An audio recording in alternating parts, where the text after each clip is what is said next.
Hi అండి, అందరికీ నమస్తే. ఈరోజు నేను ఏచనకాయ పచ్చడి చేస్తున్నాను. దానికి కావాల్సిన కప్పు పల్లీలు, 6 పచ్చిమిరపకాయలు, కొంచెం చింతపండు, 1 స్పూన్ ధనియాలు, 1 స్పూన్ జీలకర్ర, 1 ఉల్లిపాయ.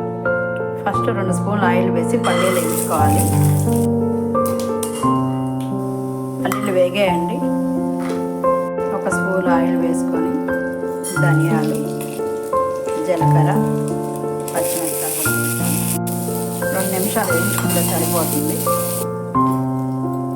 పచ్చడి రోట్లో దంచుతున్నానండి, చాలా బాగుంటుంది.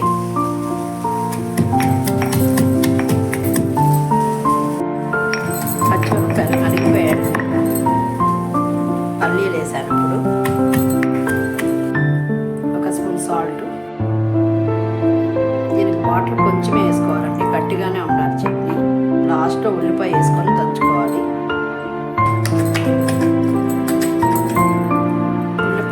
ముక్కలుగానే దంచుకోవాలండి. పచ్చడి అయిపోయింది, గిన్నెలోకి తీసుకుందాము. పల్లీల చట్నీ రెడీ. అందరూ తప్పకుండా ట్రై చేయండి.